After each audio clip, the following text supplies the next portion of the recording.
최근 뭐 부동산 시장이 좀 거래가 되고 매물이 소화가 되고 뭐 그러면서 사야 되나 말아야 되나 고민하시는 분들이 많은 것 같아요. 너무 조급한 마음 갖지 마시고요. 천천히 기다리셔도 좋은 기회가 오고, 그리고 지금은 급매물들이 소화되는 과정이다 라고 보시면 돼요. 잠깐 소화되는 과정이다 라고 보시고, 전반적으로 우리 경기가 굉장히 뭐랄까요, 하강 국면으로 들어갔거든요. 하강 국면으로 들어갔기 때문에, 그리고 지금 금리도 내릴 어떤 기미가 안 보이잖아요. 내릴 기미가 안 보이는 게 아니라 오히려 올리려고 이렇게 속도를 늦췄을 뿐이잖아요. 이창용 총재가 그러잖아요. 안개가 걷혔을 때는 차를 스톱해야 된다라는 거예요. 차를 달려야 된다. 자, 그리고 미국의 여러 가지 그 3대 지수, CPI, 뭐 PCE, PPI, 자, 그런 물가 지수들이 아직도 굉장히 높게 나오기 때문에 미국의 기준금리를 한 6%대까지는 올려야 된다고 보고 있는 것 같아요. 전문가들이. 4.75니까 한 1.25를 더 올려야 된다는 거거든요. 자, 그러면 우리도 지금 한 3.75인가요? 그러면 우리도 거의 5%까지 올려야 되거든요. 자, 그러면 여러분 주담보 대출 금리가 이제 8%대 되는 거예요. 8% 일반적으로 받을 때.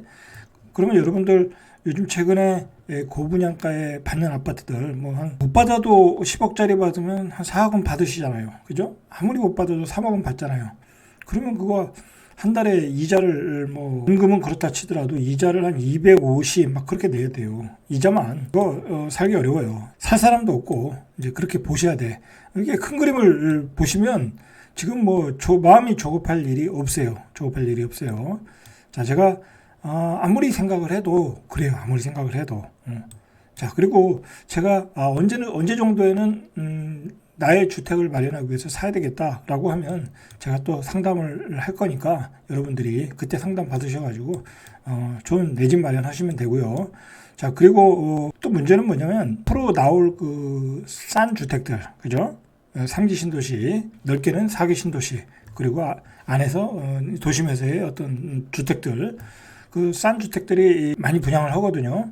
그리고 요즘은 이제 분양 받을 기회가 많아졌어요. 그리고 가점이 낮아도 충분히 분양 받을 수 있도록 이 청약 제도가 바뀌었거든요. 예전엔 무조건 무주택자 위주로 가점이 높은 사람이 받아가지고 가점이 낮은 사람들은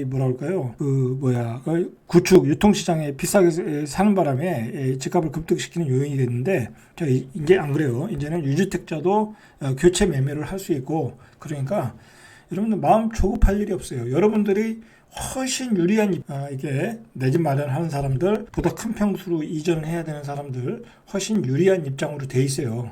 그리고 사람들이 이걸 생각을 해야 돼요. 내가 집을 사서 가지고 있을 때 몇 프로 금리를 사서 들어가는 비용이 얼마나 되는가, 가지고 보유하고 있는 동안에. 자, 그걸 생각하시면 지금은 살 이유가 또 없어요. 그리고 지금은 전세로 살까 매매로 살까 항상 고민을 해보셔야 돼. 해보시면 지금은 전세로 사는 것이 훨씬 유리한 시장이야. 그죠? 전세로 사는 게 훨씬 유리한 시장이라는 거예요. 그리고 그러면 지금 막 급히 이렇게 집을 사고 줍줍으로 들어간 사람들은 뭐냐? 그 사람들은 말 그대로 두 가지 부류가 있어요. 투기꾼들. 투기에 이렇게 익숙해진 분들, 그런 분들은 이게 또 웬 기회냐고 들어가는 건데, 자, 그런 사람들은 부동산 강사들이 이렇게 가르쳐가지고 이제 지금 사러 들어가라. 그래서 이제 불치켜서 펌프질해서 이렇게 들어가시는 분들이야. 지금 사러 들어가서 사실 먹을 게 없어요. 먹을 게 없어. 내가 10억짜리 집을 사서 분양을 받아서 이것저것 합치면 제가 얘기하잖아요. 12억이잖아요. 12억이라고. 그러면 내가 그거 팔고 나올 때 14억 정도는 팔고 나와야 될 거 아니에요. 들어가는 이자도 있고 하니까. 그래야 몇 천만 원 남는 거 아니야. 14억 정도. 아무리 못 팔아도 13억 5천 정도는 팔고 나와야 될 거 아니야. 앞으로 그 가격에 팔 수 있는 어떤 그 경제 환경도 아니고 금리 환경도 아니고 아무것도 아니라 이거야. 사줄 사람이 없다 이거야.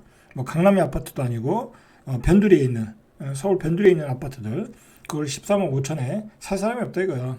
전세가 6억인데 전세 6억 주고 살지 왜 그걸 13억 5천에 주고 사냐고. 그리고 그 동네에 그 13억 5천을 지불하고 살 사람도 없고.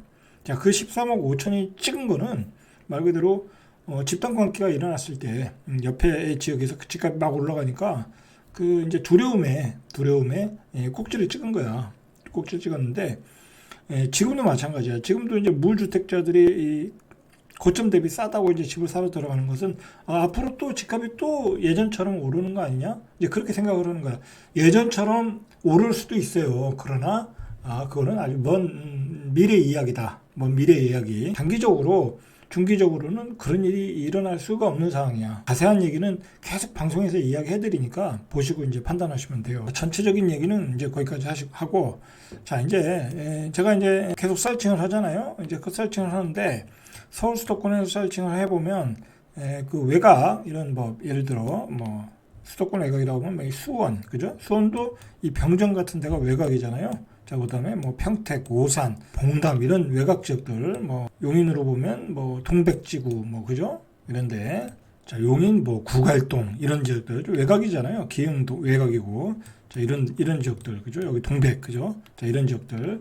자, 오늘은 이런 지역들 외곽 쪽을 좀 거래 현황이라고 해야 될까요? 시장의 흐름을 한번 살펴보겠습니다. 왜 이런 지역을 살펴보냐면 입지가 좋은 지역들, 그러니까 뭐 우리가 말하는 뭐 잠실, 성파, 뭐 그다음에 뭐 서울 도심, 뭐 신길동, 영등포, 양평, 자 그런 지역들은 이렇게 가격이 많이 떨어지진 않았죠.